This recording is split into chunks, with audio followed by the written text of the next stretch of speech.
जोहार झारखंड में हूं संतोष गंगवार। बुलेटिन की शुरुआत करेंगे एक महत्वपूर्ण खबर के साथ। खबर जमशेदपुर से, जहां मानगो थाना क्षेत्र का पोस्ट ऑफिस रोड एक के बाद एक धमाकों से दहल उठा। धमाका होटल में हुआ था, जहां 2 से 3 गैस सिलेंडर विस्फोट से पूरे इलाके में अफरा तफरी मच गई। होटल में आग लगने से 5 से 6 दुकानें पूरी तरह से आग की चपेट में आ गईं। वहीं होटल के मालिक और कर्मचारी आग में बुरी तरह से झुलस गए, जिन्हें इलाज के लिए एमजीएम अस्पताल में भर्ती कराया गया। स्थानीय लोगों की कड़ी मशक्कत के बाद फ्लैट में फंसे 24 परिवारों का रेस्क्यू किया गया। सूचना मिलते ही दमकल की गाड़ी मौके पर पहुंची और कड़ी मशक्कत के बाद आग बुझाई। गैस विस्फोट में कितना नुकसान हुआ, इसका आकलन किया जा रहा है। गैस सिलेंडर ब्लास्ट से नीचे की फ्लैट का दीवार पूरी तरह से टूट गई। हादसे के बाद लोगों ने अपार्टमेंट के नीचे अवैध तरीके से होटल चलाए जाने पर सवाल उठाए हैं। एक्सक्लूसिव तस्वीर इस समय आपकी टेलीविजन स्क्रीन पर है। ये आग का गोला और कितनी भारी तबाही हुई है, दोनों तस्वीरों से आप समझ सकते हैं।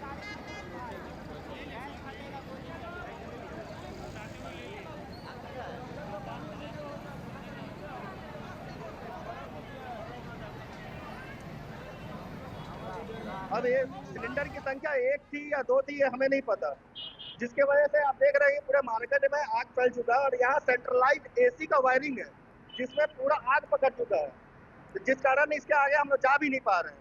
दमकल की एक गाड़ी आई है, दूसरी गाड़ी भी आ रही है जल्द से जल्द।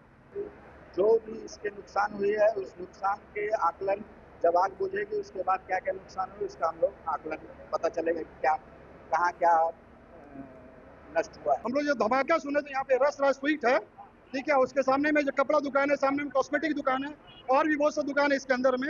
जब धमाका सुने तो देखे कि वहाँ पे रस का जो है सिलेंडर फट चुका है।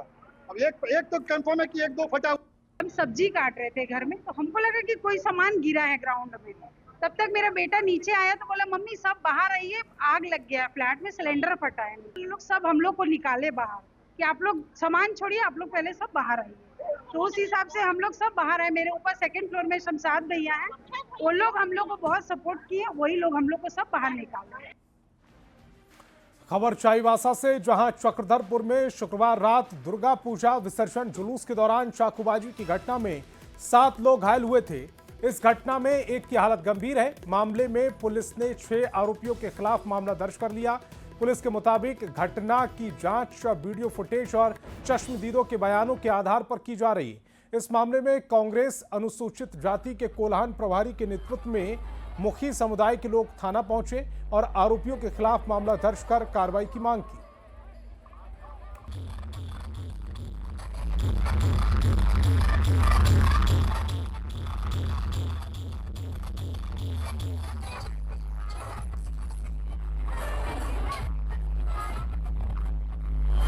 तो विसर्जन जुलूस में चाकूबाजी का ये पूरा मामला, जिसमें 7 लोग घायल हुए थे, एक की हालत गंभीर है। और अब इस पूरे मामले में वो वीडियो भी सामने आ चुका है जब ये चाकूबाजी की घटना हुई थी। एक्सक्लूसिव तस्वीर इस समय आप देख पा रहे हैं। ये कम उम्र के बच्चे, जिन्हें युवाओं की श्रेणी में रखा जाता है, ये आपस में लड़ते भिड़ते चाकूबाजी करते हुए इन तस्वीरों में कैद हुए हैं। मामले में अब कार्रवाई की मांग उठ रही है। 7 लोग घायल हुए हैं, एक की हालत गंभीर है।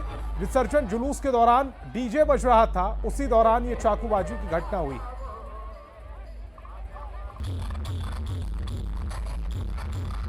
रेलवे कॉलोनी है, वहाँ पर 7 लड़कों को गंभीर रूप से एक विशेष समुदाय के लोग ने माने गंभीर रूप से मारा है।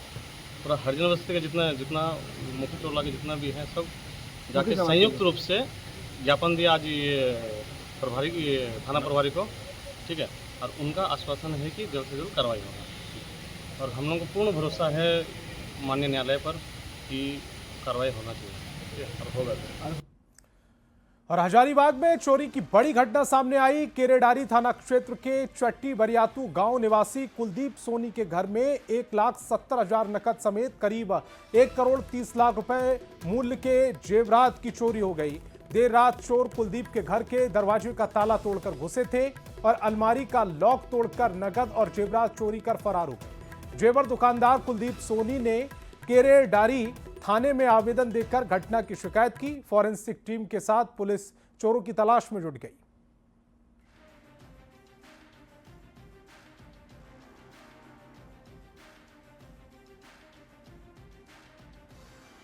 अपना प्रॉपर्टी था, कुछ अपना जो पुरखोती जेवर होता है सो कुछ शादी में गिफ्ट वगैरह मिला था, से कुछ मेरा जेवर था, चैन वगैरह सारा मिला के 350 ग्राम नियर मेरा अपना जेवर था। महाजन का पैसा है। एक आदमी से 17,50,000 रुपये कर्जा लिए थे जेवर वगैरह का धंधा करने के लिए। वो सब पैसा सारा उसी में लगा हुआ था जेवर में। उसी के क्रम में से करीब 1,30,00,000 रुपये का लमसम जेवर था और सभी सारा ले गया। 1,70,000 रुपये नगद कैश भी था, वो सारा ले गया है। और 28 सितंबर को दुमका के हंस डीहा में देवघर की महिला कलाकार के साथ गैंगरेप की घटना को अंजाम दिया गया था। स्टेज प्रोग्राम के बहाने 3 युवकों पर घटना को अंजाम देने का आरोप लगा था।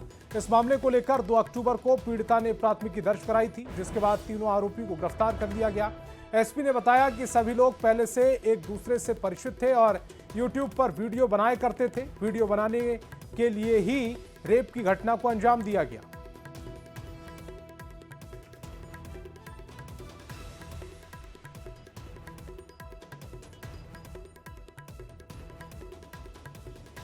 छानबीन में कुछ उसमें पता चला कि वो लोग यूट्यूब में वीडियो वगैरह बनाते हैं।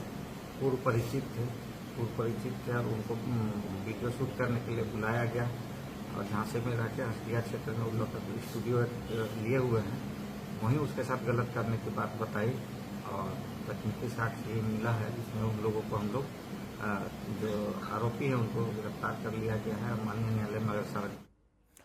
और चाईबासा में पीजी ट्रेंड टीचर के लंबित वेतन भुगतान के नाम पर 3 शिक्षकों पर दूसरे शिक्षकों से 35 से 40 लाख रुपए की अवैध वसूली का आरोप लगा है। मामले के खुलासे के बाद डीईओ ने जांच शुरू कर दी है और तीनों शिक्षकों से 24 घंटे के अंदर स्पष्टीकरण मांगा है। जिन शिक्षकों पर अवैध वसूली का आरोप लगा है उनमें मारवाड़ी +2 उच्च विद्यालय चक्रधरपुर के शिक्षक राकेश कुमार महतो, +2 उच्च विद्यालय राज आनंदपुर की शिक्षिका आलोका पूर्ति और प्रोजेक्ट +2 उच्च विद्यालय की झीलरूबा गोयल केरा की शिक्षिका नीलिमा मुक्ता पूर्ति शामिल है। डीईओ के मुताबिक इन तीनों शिक्षकों पर बकाया लंबित वेतन भुगतान कराने के नाम पर अवैध वसूली का आरोप लगा, जिसकी शिकायत लिखित रूप में की गई है।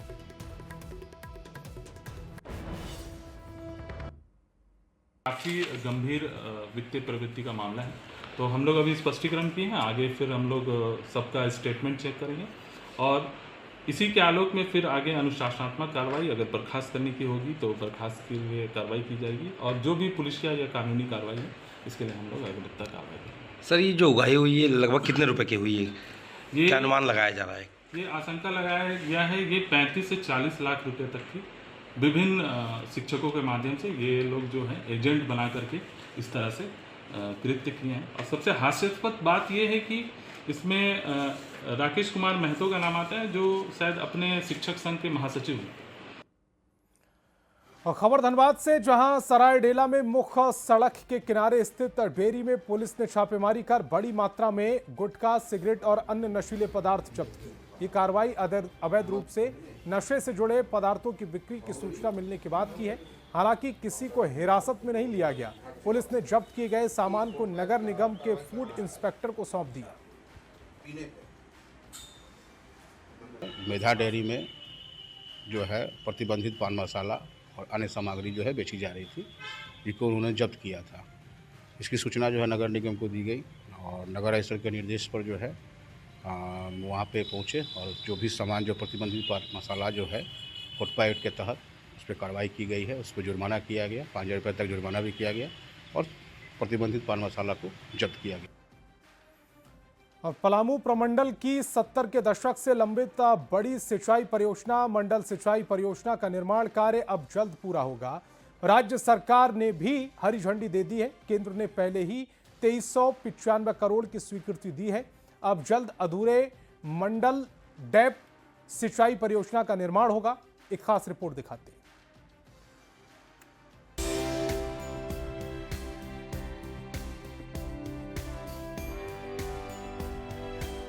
पलामू में 5 दशक का इंतजार अब खत्म होने वाला है। जी हां, अधूरी उत्तर कोयल नहर परियोजना मंडल डैम का काम जल्द पूरा होगा राज्य सरकार ने 774.55 करोड़ रुपए की मंजूरी दे दी है। हेमंत सोरेन के कैबिनेट में परियोजना के डूब क्षेत्र में आने वाले 7 गांव के 780 परिवारों को 15-15 लाख मुआवजा और 1-1 एकड़ जमीन देने का प्रस्ताव दिया है।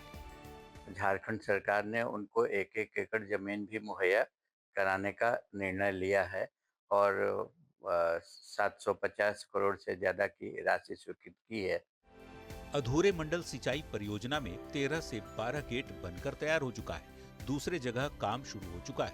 सांसद के मुताबिक जल्द ही मंडल डैम सिंचाई परियोजना धरातल पर उतरेगी। इस समझ से निश्चित रूप से ये उस दिशा में प्रगति का सूचक है और मंडल डैम परियोजना अब लगता है कि धरातल पर मंडल सिंचाई परियोजना के धरातल पर आने से बिहार के औरंगाबाद, जहानाबाद और गया जी के 2,29,793 एकड़ जबकि झारखंड के 49,000 एकड़ जमीन सिंचित होगी। इस परियोजना से लाइफलाइन माने जाने वाली कोयल नदी में सालों भर पानी रहेगा, जिससे जलस्तर भी बरकरार रहेगा। फायदा मिलेगा और आम जनता जो हम त्रस्त हैं पानी के लिए, जो हर साल हम ये देखते आ रहे हैं कि पानी का जो लेयर है हमारे पलामू जिला का वो बिल्कुल सूखता जा रहा है, उसमें भी काफी हम लोगों को फायदा होगा। ग्रामीण लोग संतुष्ट होंगे क्योंकि ग्रामीण लोग सिंचाई से जुड़े हुए हैं और पानी सिंचाई के चलते काफी कमी होती है और शहर क्षेत्र में जो पानी का समस्या है वो पानी का समाधान जल्द क्लियर हो जाए। को लेके किसान समृद्ध होंगे, यहाँ के लोग समृद्ध होंगे और पलामू प्रमंडल एक सिंचित क्षेत्र कहलाएगा। लंबे समय से मंडल डैम सिंचाई परियोजना के अधूरे निर्माण का कार्य पूरा करने की मांग चली आ रही थी। अब जिस तरह से केंद्र और राज्य सरकार ने पहल शुरू कर दी है, विस्थापित परिवार के मुआवजे की राशि को लेकर राज्य सरकार ने भी कैबिनेट में पास कर दिया है, तो अब उम्मीद लगाई जा रही है कि मंडल सिंचाई परियोजना धरातल पर जल्द नजर आएगी। न्यूज़ 18 के लिए पलामू से नील कमल की रिपोर्ट।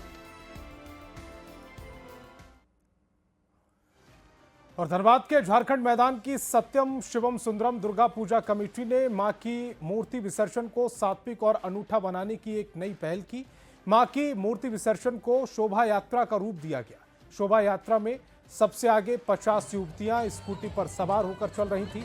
उसके पीछे पंजाबी ढोल, उसके पीछे कृष्ण राधा की रूप सज्जा में सजी सहेलियों और मोर की टोली के साथ बंगाल कलाकार नाचते गाते बढ़ रहे थे। महिलाएं शंख बजाते हुए शोभा यात्रा में मां की प्रतिमा की अगुवाई कर रही थी। युवाओं की एक बड़ी टोली हाथ में ध्वजा और तलवार लेकर यात्रा में श्री राम सेना के रूप में शामिल हुई।